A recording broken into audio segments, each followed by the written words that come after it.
वत्सल भगवान की। श्रीमद् भागवत में समंदर मंथन की कथा आती है और समंदर मंथन के समय में जो हलाहल विष निकला था, मेरे महादेव ने उस विष को अपने कंठ में धारण किया है। भगवान नीलकंठ हो गए हैं। बोलिए नीलकंठ भगवान की जय। समंदर मंथन से कामधेनु निकली थी, उसको ऋषियों को दिया गया है। चंद्रमा निकला है, उसको शिव की जटा पर सजाया गया है। उच्चश्रवा नाम का घोड़ा निकला, उसको बलि को दे दिया है। ऐरावत नाम का हाथी निकला, उसको इंद्र को दे दिया है। कौस्तुभ मणि निकली है, नारायण के कंठ की शोभा बन गई है। रंभादिक अप्सराएं निकली, उनको स्वर्ग को भेज दिया है। पारिजात वृक्ष को भी स्वर्ग में स्थापित कर दिया है। भगवती श्री का उदय हुआ है, तो ये नारायण की भार्या बनी है और इसको लक्ष्मी कहा जाता है। बोलिए लक्ष्मी नारायण भगवान की जय। तब जाकर के फिर अमृत निकला था। आयुर्वेद के प्रवर्तक भगवान धन्वंतरी स्वयं अमृत का कलश लेकर के प्रकट हुए और अमृत जब निकला था, देवताओं और दानवों के बीच में युद्ध होने लगा। भगवान ने मोहिनी रूप धारण किया है, दैत्यों को वारुणी पिला दी है, देवताओं को अमृत पिलाया है। यहाँ राहु का भी प्रसंग आता है, जो दैत्य था लेकिन देवता बन करके उनकी पंक्ति में जाकर के बैठ गया। एक बूंद उसको भी अमृत की मिल गई, लेकिन सूर्य और चंद्र ने शिकायत करी। सुदर्शन चक्र छूटा है और उसका सिर धड़ से अलग हुआ।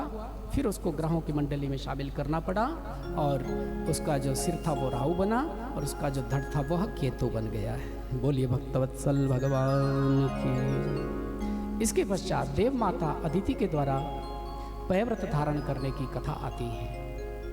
प्रहलाद के पौत्र बलि ने जब त्रिलोकी पर अधिकार कर लिया था, तो देवता लोग मारे मारे फिरने लगे और देवताओं की माता अदिति ने इस समस्या से समाधान पाने के लिए एक व्रत का नियम लिया है अपने जीवन में, और यह व्रत था पयव्रत। फाल्गुने श्यामले पक्ष से और द्वादशाहम पयव्रतः। फाल्गुन के श्यामल पक्ष में प्रतिपदा से लेकर के द्वादशी तक एक व्रत होता है जिसको कहते हैं पयव्रत। इस व्रत में माताओं को केवल एक समय दूध का पान करना होता है, कोई फलाहार नहीं, कोई भोजन नहीं। एक समय दूध का पान करे माता और नियम से यज्ञेश भगवान की स्तुति करे, यज्ञेश भगवान का पूजन करे, भगवान के ध्यान में निमग्न रहे। तो इस तरह से व्रत करने वाली माता के यहाँ भगवान के जैसा पुत्र होता है। बोलिए भक्तवत्सल भगवान की जय। देवताओं ने भगवान के साथ पास में जाकर जो विनय करी है कि हमें बलि के अत्याचारों से बचाइए, तो भगवान ने कहा था कि भैया आप लोग धैर्य रखिए, माता जी व्रत कर रही हैं और हम आएंगे। युद्ध तो नहीं कर सकता बलि के साथ, लेकिन हम थोड़ा भिखारी बन करके जाएंगे और लीला करेंगे और तुम्हारी त्रिलोकी उससे मांगेंगे वापिस, तुम्हें वापिस करेंगे। कालांतर में माता अदिति और कश्यप के यहाँ भगवान वामन बन करके प्रकट हुए हैं। बोलिए श्री वामन भगवान की जय। भाद्रपद मास आया है और उसकी शुक्ल पक्ष की द्वादशी तिथि को मध्याह्न के समय में भगवान ने अवतार लिया है। भगवान प्रकट होकर के आए हैं, जय जयकार हुई है, देवताओं ने पुष्प दृष्टि करी है, देवियों ने मंगल गीत गाए हैं। तम वटुम वामनम दृष्ट्वा मोदमाना महर्षया कर्माणि कार्यमासु पुरुषकृत्य प्रजापतिं तं वटुं वामनं दृष्ट्वा मोदमाना महर्षयः। ऐसे छोटे से वामन प्रभु को देख करके ऋषियों के मन में आनंद हुआ है, आह्लाद हुआ है। विधिवत सब संस्कार हुए हैं, कार्य हुआ है। ब्रह्मा जी प्रकट होकर के आए हैं। ब्रह्मा जी ने इनको कमंडलू दिया है। माँ अदिति ने लंगोटी पहनाई, कश्यप ने मेखला दी है, सरस्वती माता ने स्वयं छत्र प्रदान किया है, आकाश ने छत्र दिया, सरस्वती ने सुंदर स्फटिक की माला दी है, भूदेवी ने पादुका दी है, कुबेर ने भिक्षा पात्र दिया, माता अन्नपूर्णा ने, पार्वती जी ने भिक्षा दे दी है, बृहस्पति ने यज्ञ पवित्र करवा दिया। गुरु दक्षिणा मांगने लगे तो जो भिक्षा में मिला था ना अन्नपूर्णा से, वो बृहस्पति को देने लगे। गुरु जी ने कहा ऐसी भिक्षा नहीं चाहिए। बोले फिर कैसी भिक्षा चाहिए? त्रिलोकी के राजा बलि के पास जाइए और हमारी त्रिलोकी मांग करके लाइए, वह सच्ची गुरु दक्षिणा होगी हमारे लिए। अब गुरु आज्ञा को तो मानना पड़ेगा। वहीं से वामन प्रभु निकलते हैं बलि के यज्ञ मंडप की ओर। महान यज्ञ चल रहा है बलि के यहाँ। इतने में भगवान आए और ऐसे दिव्य तेजस्वी ब्राह्मण को देख करके बलि यज्ञ मंडप में से उठे और थोड़ा दूर जा करके उनका स्वागत कर रहे हैं। स्वागतम ते नमस्तुभ्यं ब्रह्मन् किं करवामते ब्रह्म ऋषीणां तपः साक्षात् मन्ये त्वार्य वपुर्धरम्।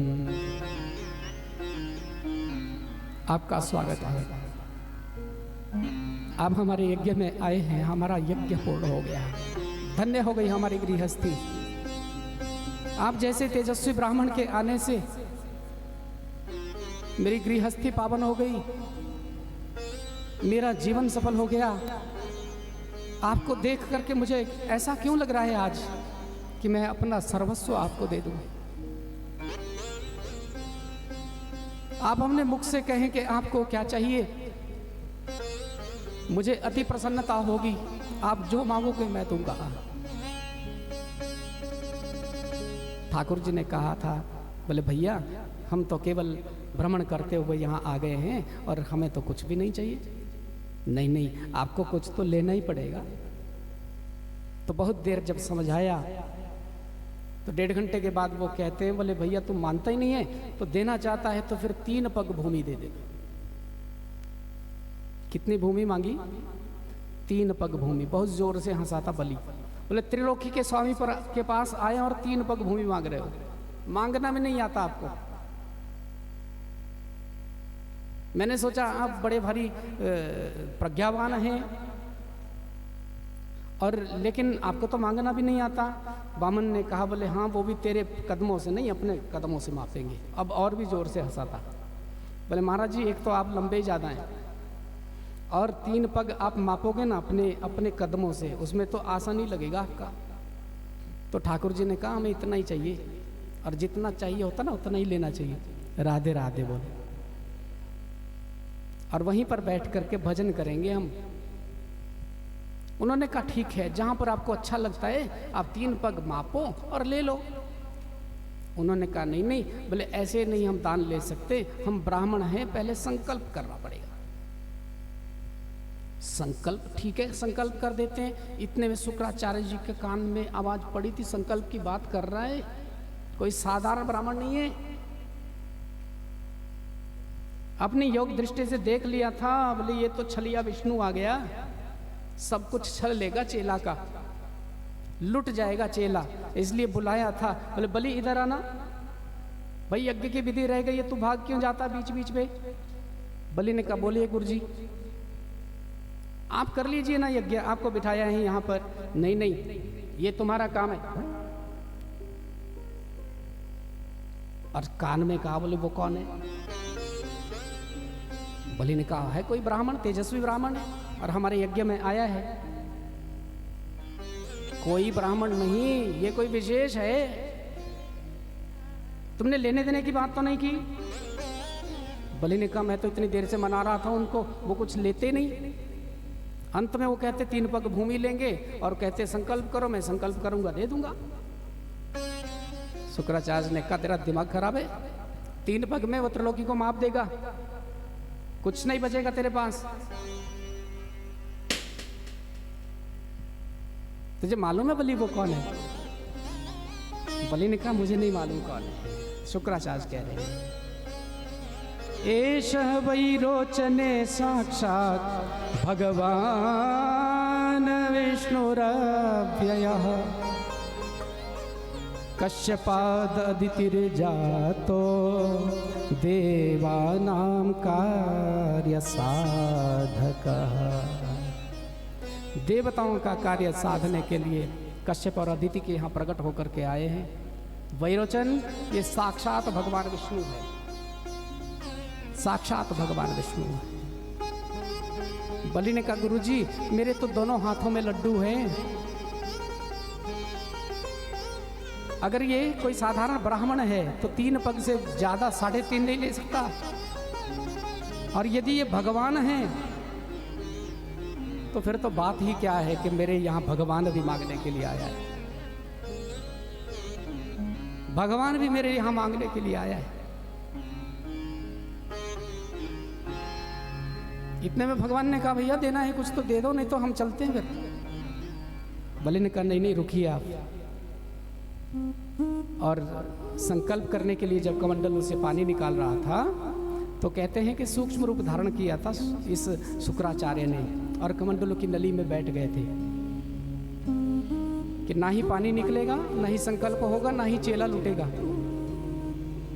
तो भगवान ने देख लिया और अपने आसन से कुशा का एक तीखा तिनका निकाला था, फिर कमंडलू की नली में छेद कर दिया। महाराज जी की एक आंख ही चली गई। बोले गुरु बने हो तो समदृष्टि रखो, पक्षपात नहीं रखना चाहिए, दान में अड़ंगा नहीं डालना चाहिए, तो शुक्राचार्य बनना पड़ेगा, आंख चली जाएगी। ले कोई और रहा है, दे कोई और रहा है, और तुम बीच में ऐसे ही बन रहे हो। नहीं नहीं नहीं इतना नहीं देना, इतना नहीं देना। जल निकला है और कह दिया ब्राह्मण रूप वामनाय इमाम त्रिपदानि पृथ्वीम अहम संप्रददे। हे ब्राह्मण रूप वामन, तुझे 3 पग भूमि दान देने का मैं संकल्प लेता हूं। जैसे ही संकल्प हुआ है वामन ही विराट हो गए हैं। बोलिए विराट भगवान की जय। और उसी समय प्रहलाद आ गया है, सुंदर वंदन किया है, पूजन किया है प्रभु का। ब्रह्मा जी आए हैं, परिक्रमा लगाई है, प्रभु के चरणों को पखार दिया है, और भगवान के चरणों से जो जल निकला था उसको अपने कमंडलू में रख दिया है। ये गंगा मैया है जो वामन के चरणों से निकल रही है, जो वामन के चरणों का चरणामृत है, ये गंगा है। भगवान ने एक पग में त्रिलोकी को माप लिया है, दूसरा पग ब्रह्मांड के सिर पर रख दिया था, वहां से ब्रह्मांड फूट गया है। तीसरा पग कहां रखूं बलि? तूने 3 पग भूमि देने का संकल्प लिया है, संकल्प करने के बाद जो दान पूरा नहीं करता उसको नरक में जाना पड़ता है। बलि ने कहा प्रभु आप इतने उतावले क्यों हो रहे?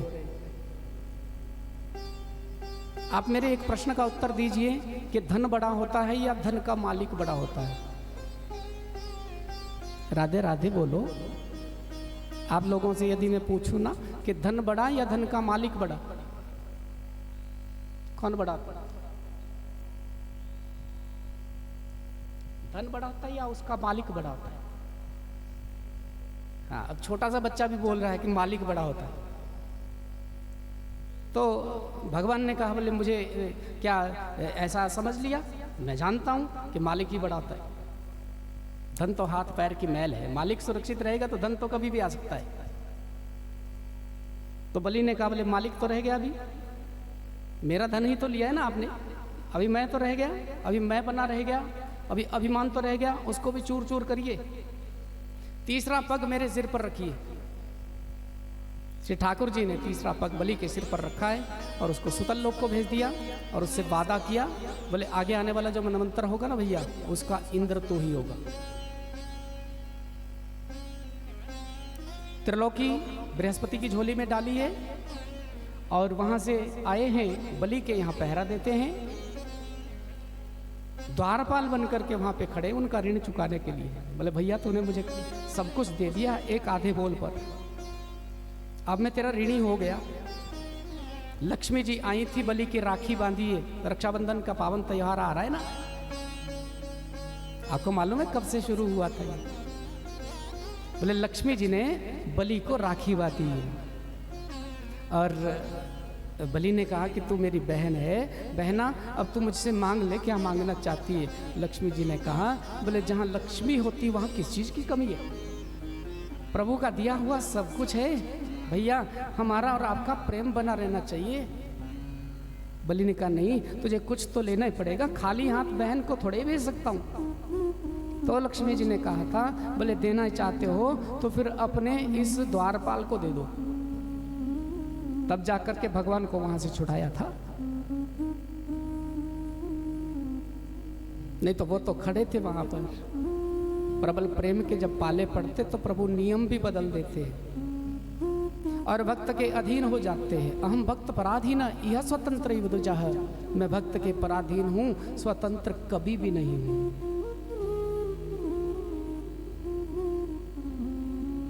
सुंदर सम्मान किया है बलि का।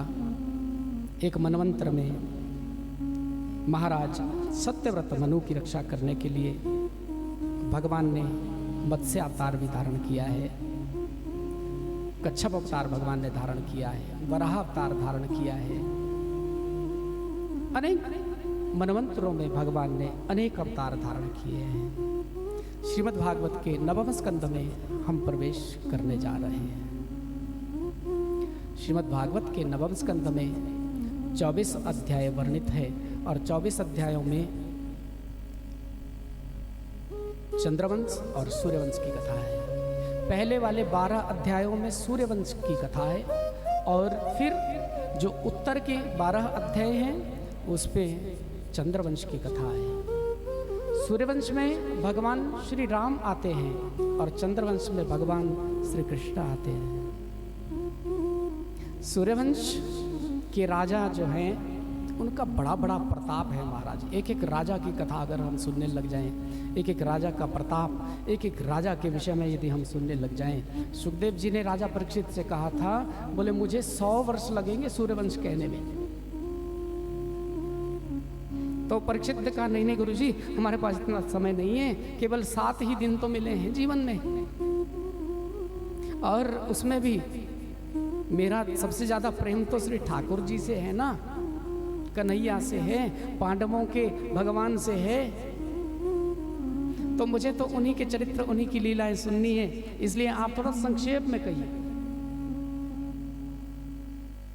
तो सुखदेव जी ने अति संक्षेप में सूर्यवंश का वर्णन किया है और इस सूर्यवंश में भगवान श्री राम आने वाले हैं।